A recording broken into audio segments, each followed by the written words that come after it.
Bob की नजर दुकान के पीछे मौजूद ईवा की साइकिल पर पड़ी और उसने अपनी टोपी उतार दी। उसके आधे सर को गायब देखकर औरत के तो होश ही उड़ गए। वो समझ गई थी कि ईवा भी बॉब की जैसी ही है। उसने अचानक डॉक्टर के कमरे की ओर देखा और बॉब इशारा देखते ही कमरे की ओर भागा। रास्ते में उसने अपने कपड़े उतार दिए। फिर वो बेसमेंट में पहुंचा, जहां उसे डॉक्टर और उसके असिस्टेंट मिले। बॉब ने तुरंत उन पर हमला कर दिया और ईवा को रिहा करने की मांग की। तभी उसे पिंजरे से ईवा की आवाज सुनाई दी। बॉब उसके पास गया और उसका आधा शरीर गायब देखकर ईवा बहुत डर गई, मगर बॉब ने उसे जैसे तैसे शांत किया। उसने पिंजरा खोलकर ईवा को आजाद किया और उसके साथ भाग निकला। बॉब और ईवा उसकी देखभाल में जुट गई। असल में डार्ला बॉब के गायब होने वाली बीमारी के बारे में जानती थी। फिर अगली सुबह बॉब को होश आया तो उसने ईवा से कहा कि उसे अपनी बीमारी के कारण उनसे दूर जाना पड़ा, लेकिन ये कुछ ऐसा था जो उनके खून में ही मौजूद उनसे दूर जाना पड़ा लेकिन ये कुछ ऐसा था जो उनके खून में ही मौजूद चीज अपनी बेटी को दे दी।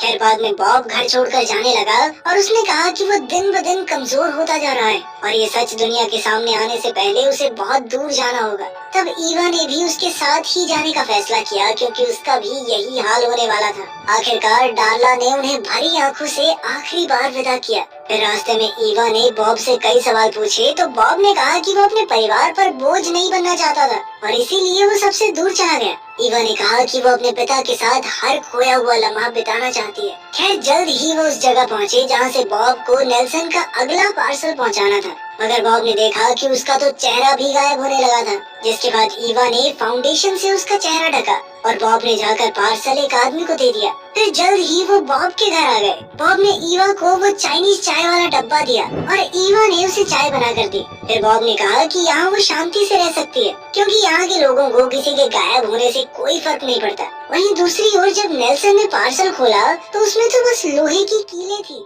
वहीं घर पर बॉब तेजी से गायब हो रहा था और आखिरकार उसने कहा कि उसके जाने का वक्त आ गया है। एक बार को उसने मिल में जाकर कुछ गलत करने की भी सोची, लेकिन ऐन वक्त पर उसने अपना इरादा बदल दिया। उधर नेल्सन जबरदस्ती बॉब के घर घुस आया और ईवा के सर पर बंदूक रखकर बॉब का पता पूछा।